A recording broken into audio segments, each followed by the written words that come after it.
ایک بے دین لڑکی کا عبرت انگیز واقعہ سنیے۔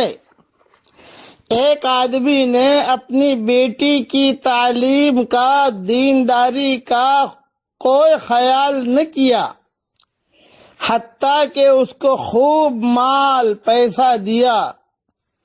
وہ فیشنیبل خوبصورت لڑکی بن گئی، حتیٰ کہ جوانی میں اس کو موت آ گئی۔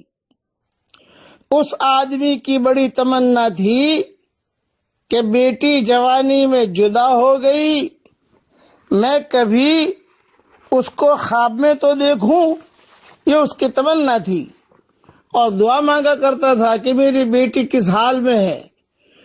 دین نہیں سکھایا تھا، بے دینی خوب سکھائی تھی۔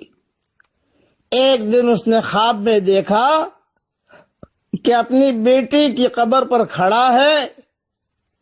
اچانک اس کی بیٹی کی قبر کھل گئی۔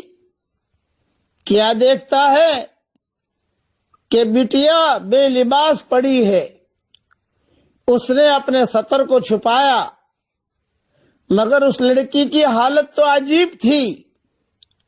اس کا سر بالکل گنجا ہے، اس کی شکل عجیب ہے۔ اس نے پوچھا، بیٹی تیرا کیا حال ہے؟ کہنے لگی، ابو میں بے پردہ پھرتی تھی، جب یہاں قبر میں آئی میرے سر کو بہت بڑا بنا دیا گیا، پہاڑوں کی طرح۔ میرا ہر بال بڑے بڑے درختوں کی طرح بنا دیے گئے، جس کی شاخیں زمین میں دور تک پھیلی ہوتی ہے۔ پھر فرشتے آئے، انہوں نے میرے ایک ایک بال کو نوچا، اور جس طرح کسی درخت کو کھینچ لے تو زمین میں گھڑے پڑ جاتے ہیں۔ ابو ایک ایک بال کو نوچنے سے میرے سر کے اندر گھڑے پڑ گئے، اس لیے میرے سر کی جلد اور چمڑی بھی چلی گئی، فقط ہڈی ہے جو آپ دیکھ رہے ہیں۔ ابا نے کہا، بیٹی تیرا چہرہ بھی نہیں ہے۔ وہ کہنے لگی، ابو آپ دیکھ رہے ہیں، کیا آپ کو میرے دانت نظر آ رہے ہیں؟ ہونٹ نہیں ہے۔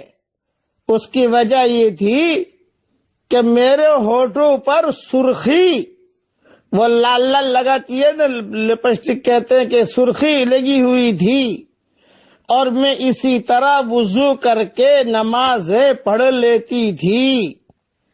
فرشتے آئے، انہوں نے کہا، تو طہارت کا خیال نہیں کرتی تھی، تیرا غسل بھی نہیں ہوتا تھا۔ چنانچہ انہوں نے میری سرخی کو جو کھینچا، یہ سرخی میرے ہونٹوں سے چپک گئی تھی۔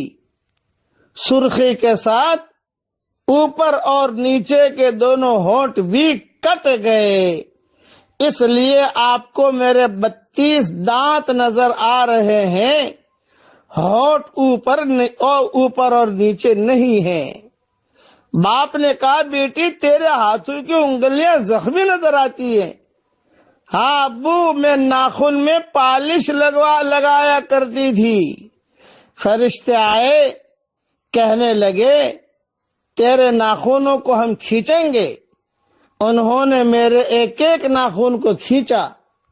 وہ کہنے لگی، ابو میرے ہاتھ پہ زخم ہے، میرے چہرے پہ زخم ہے، میرے سر پہ زخم ہے، میں بتا نہیں سکتی۔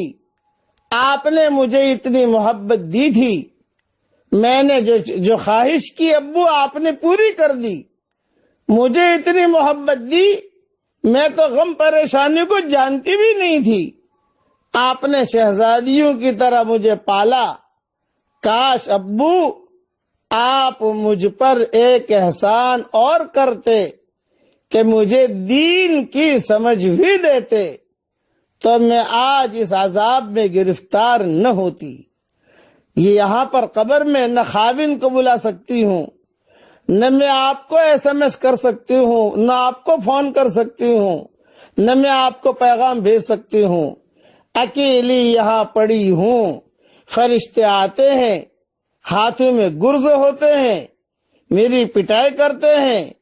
ابو میرا دکھ بانٹنے والا کوئی نہیں ہے۔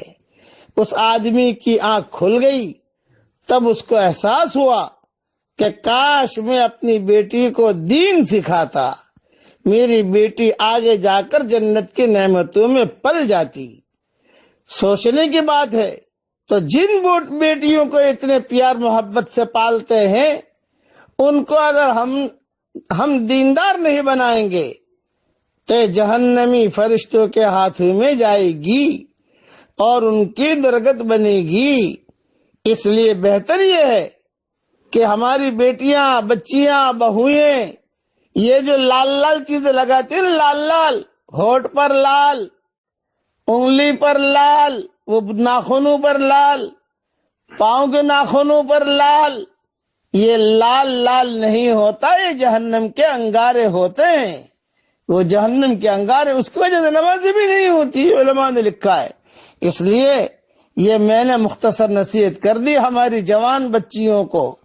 ہمارے ہاں تہجد کا وقت ہے، میں دعا کرتا ہوں، اے اللہ ہماری جوان بچیوں کو اور لڑکوں کو، لڑکیوں کو اپنی محبت عطا فرما اور دین پر چلنے کی اے اللہ توفیق عطا فرما۔